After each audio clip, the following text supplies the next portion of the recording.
chama atenção o comprometimento deles, né? Entendeu? Alguns a gente considera assim médicos mais completos, né? Os últimos, né? Porque hoje a gente, cada um na sua especialidade, né? Mas naquela época não, na época dos professores, alguns eram ícones, porque faziam praticamente tudo, né? Entendeu? E muita sabedoria. João Batista, eu tive algumas experiências assim, muito interessantes com o Dr. João Batista. Além de ser meu professor, né? A aula dele também era uma aula muito boa. A gente sempre fala na aula de anestesiologia do Dr. Carlos Sá, né? A aula do Carlos Sá, eu já falei para você que era ao concurso, né? Mas o João Batista, ele sabia muito. O João Batista também sabia cardiologia, pneumologia, sistema nervoso autônomo, adrenalina, sistema simpático, parasimpático. Ele dominava isso de uma maneira muito legal e mais voltado para a prática, né? Frequentemente, quando ele estava anestesiando um paciente, que a gente estava por perto, a gente ia conversar com ele e sempre ele estava dando explicações do que estava acontecendo com o paciente. Ele ensinou sempre, né? Eu tenho a impressão que eu não escolhi a medicina que me escolheu. Porque quando eu menos esperei, eu estava sentado num banco com vários colegas estudando para fazer o vestibular de medicina. E quando eu entrei para a faculdade, eu fui ser professor de curso ginasial para poder me manter. Era o meu sustento. E por aí eu desenvolvi um gosto que não me abandonou nunca mais. Eu adoro o ato de ensinar. Meu pai, quando eu me formei em medicina, ele me ensinou uma coisa que nunca mais eu esqueci. Meu filho, você precisa ter muito cuidado na vida, porque você tem duas condições essenciais para ser um homem bobo. Você é professor e doutor. Tenha cuidado. Nós não sabíamos que íamos ser especialistas dessa natureza. Porque quando a gente saía da faculdade naquela época, você tinha que saber 4 matérias fundamentais. Era traumatologia, pediatria, clínica médica e obstetrícia. Isso você tinha que sair doutor de lá. O resto você ia tendo que se adaptar, porque isso foi há 60 anos atrás. Eu tenho 61 anos de formado. Você calcula quando eu cheguei em Volta Redonda, em 1960, nós todos, inclusive seu pai e os nossos amigos, nós estávamos engatinhando na vida. Olha, essa convivência com a família era uma coisa muito interessante, porque você há de convir o seguinte: o Edson Moreira e eu, nós começamos junto a carregar nas costas a Casa de Saúde de Santa Margarida. Éramos nós dois revezando dia e noite. O que chegasse, nós tínhamos que fazer. Nós tínhamos uma necessidade de atender de qualquer maneira. E chegasse o maior expoente da cidade ou o maior bandido da cidade, nós teríamos que atender do mesmo jeito. O que eu tive que atender bandido que tinha nos assaltado antes foi uma curiosidade na minha vida. É mesmo? Nós fomos assaltados e depois tivemos que socorrer o bandido que nos saqueou. Olha, a família é sempre a base de tudo. E a minha família foi a base disso. Muitas vezes a gente ouvia dormindo no sofá de roupa médica, porque a ambulância ia pegar ele a qualquer momento. Então, assim, eu lembro dele trabalhando muito desde sempre. Isso me marcou muito. Eu acho que assim, esse exemplo de trabalho eu acabei puxando um pouco dele. Nós tínhamos que sacrificar muitas vezes a nossa família para poder atender uns aos outros. E isso fazia com que aqueles que fossem atendidos também passassem a ser parte da nossa família. A FOA foi um ponto de partida espetacular no ensino do Brasil. Embora seja limitada aqui, a FOA teve um alcance. Hoje você tem indivíduos que passaram pela FOA no Brasil inteiro e em muitos lugares do exterior. E a FOA, ela teve a oportunidade de nos dar a condição de ensino que nós não tínhamos.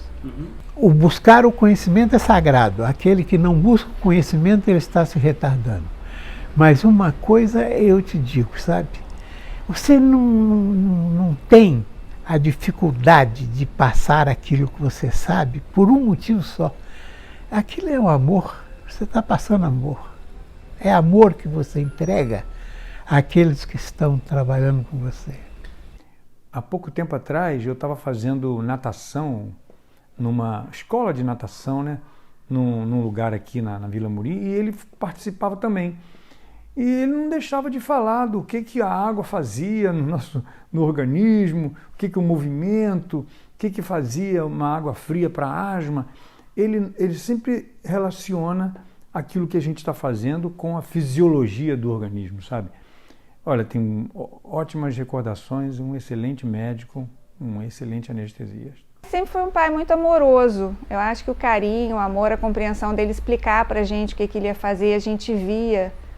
Muitas vezes familiares desesperados irem buscar ele em casa, fora de horário de trabalho, de noite ou de madrugada. A gente acordava com pessoas batendo até na janela, que antigamente as casas não tinham grade, não tinham campainha. Então, assim, acho que a gente sempre entendeu muito que ele ia ajudar as pessoas, que ele ia socorrer as pessoas.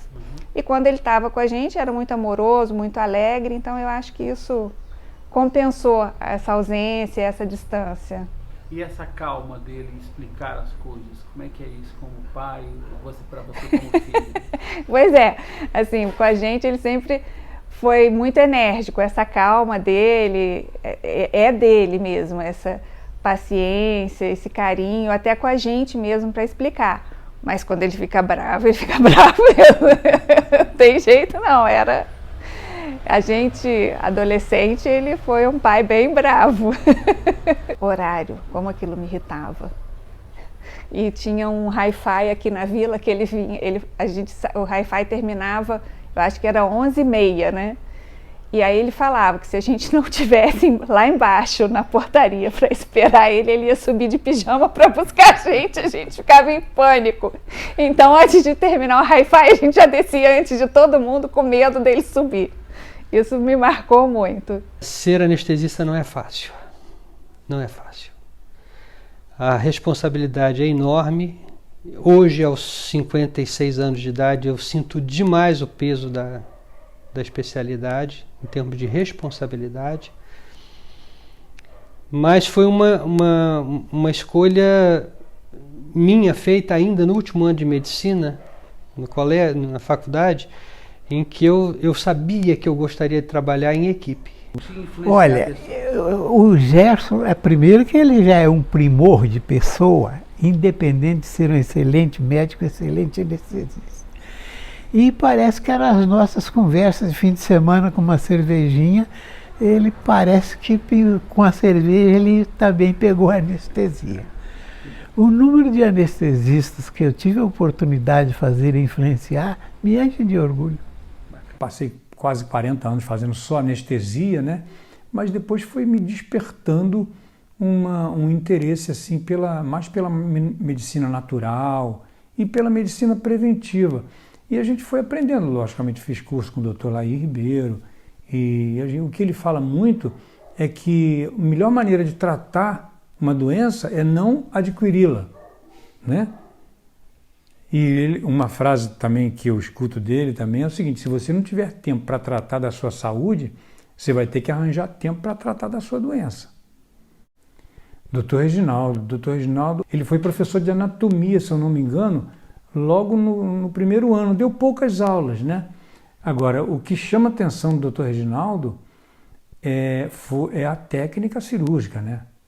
A técnica cirúrgica. Ele esguio ali diante de um paciente, a técnica apuradíssima. Eu tenho um episódio que eu guardo com muita lembrança dele, que ele precisou fazer uma cirurgia na vesícula de uma paciente que estava grávida, parece que de 6 meses. E ele, eu fico muito feliz porque ele tinha outros anestesistas, talvez até melhores, né? Mas ele veio para mim e me pediu assim, ó, você dá um jeito de fazer uma anestesia geral nessa paciente, que eu preciso colocar um dreno no colédoco dela. E o neném tem que ficar vivo no final da cirurgia. Então a gente fez uma anestesia, foi uma ventilação manual, entendeu? Foi com muito jeitinho, muito carinho e com muito cuidado, né?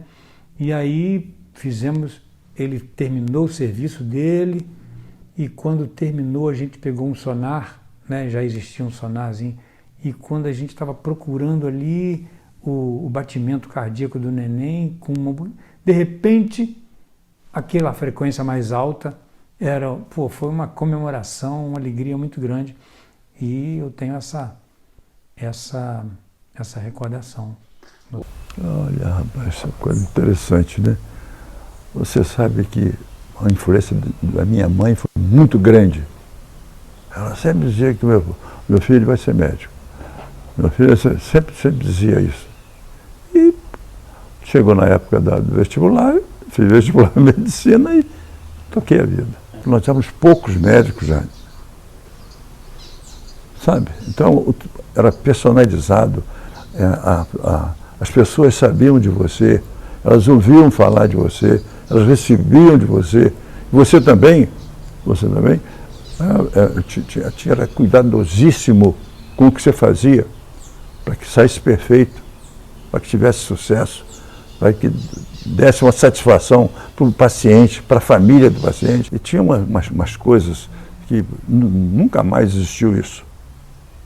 Não é que tenha parado em mim, não. Aquilo foi declinando. Tá? Por exemplo, o ato cirúrgico deve decorrer em silêncio. Então ninguém fala. Ninguém falava. Ninguém podia falar.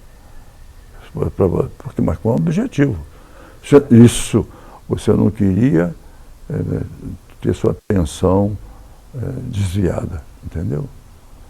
E também, você sabia que tudo que cada um dali fizesse era um trabalho em conjunto para beneficiar o paciente. Primoroso, um dos grandes cirurgiões que eu conheci. O Reginaldo teve a mão delicada de fazer o conserto das feridas.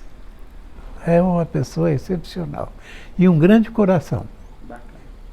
Naquela época nós éramos poucos e cada um de nós fazia muito. Eram múltiplos especialistas, entendeu? Não tinha essa dicotomização que teve a medicina. Precisamos de você no hospital. Tem uma criança que sofreu um acidente ontem e que está em coma. Bem, eu saí com ele, chegamos e eu fiz a minha primeira craniotomia aqui em Volta Redonda. Rapaz, aquilo me causa lágrimas até hoje. Entende? Você chegar no outro dia de manhã, você viu a criança sentada na beira do leito. Aquela que estava em coma algumas horas antes. E é difícil, é muito difícil.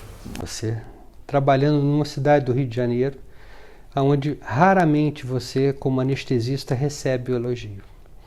Uma vez uma menina gestante, estava tendo um filho, achava que era uma menina e nasceu um menino. E ela falou assim: doutor, eu comprei tudo rosa e eu não sei o que fazer agora. Nenhum nome eu tenho. Eu disse assim para ela: você quer um nome diferente? Eu falei: Gerson, meu nome. Ela falou: doutor, mas Gerson, isso no centro cirúrgico. Mas Gerson é um nome muito comum. Eu falei: com J. Passou-se um tempo, um ano depois, essa menina regressou ao hospital, única e exclusivamente, com o Gerson no colo, um ano, e entrou lá no hospital. As pessoas disseram para o doutor: tem uma moça com um filho aqui lhe procurando. Eu falei: não fui eu. Enfim, brincadeiras à parte. Ela subiu e falou assim: doutor Gerson, olha quem que eu trouxe aqui para o senhor ver. O Gerson com J. E ele era ruivinho. e me convidou para ir à festa dele e eu fui, né? Então, graças a Deus, eu ouvi muito, eu sou obrigado, doutor, pelos pacientes, muito menos por aqueles que aprenderam com a gente alguma coisa na medicina. Esse obrigado, doutor, é muito amplo, sabe? E é um privilégio você ter ouvido isso. E inestimável. É uma das coisas que estava precisando ser feito, resgatar a memória médica de Volta Redonda. E, inclusive, um nome que eu lembro a vocês, porque entre todos, é o do Edson Moreira, que foi o pai da anatomia nesta cidade. O Paulo sempre foi comprometido, e muito comprometido. Ele sabia do papel dele e da responsabilidade dele de que a coisa saísse bem. Entendeu? E ele tem umas particularidades também interessantes, de que ele é muito humano, respeita muito o ser humano, respeitava muito o paciente, né? Os familiares do paciente. Ele sabia da importância do trabalho dele, de que tudo tinha que dar certo. Porque aquilo aí, ele não fazia aquilo sozinho, né? É um grupo que fazia, né? É o cirurgião, é o anestesista, é o cirurgião, é o assistente, o primeiro assistente, às vezes o segundo assistente, entendeu? O instrumentador.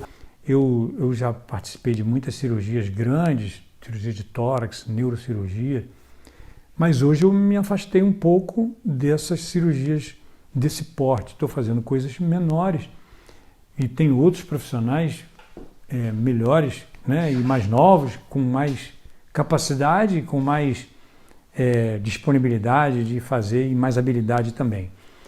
Mas, então eu estou trazendo isso, né, essa capacidade, essa propriedade de investigação para a medicina preventiva.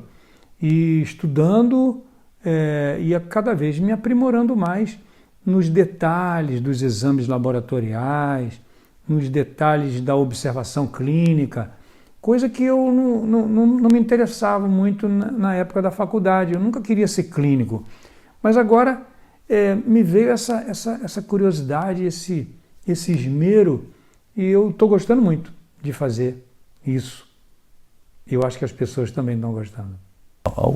Ao cumprimentar o paciente, você já tinha uma ideia de alguma coisa, entendeu? Ou na expressão dele de sofrimento, ou pelo prazer dele tá te procurando, entendeu? Está sendo atendido por você. Foi muito bom, tudo muito bom. Obrigada, doutor, pai, por tudo, pelo carinho, pelos limites, pela mesa farta, pela vida farta e pelas broncas. Eu acho que bronca faz parte da vida. Vale um beijo ou não? Vale muito beijo.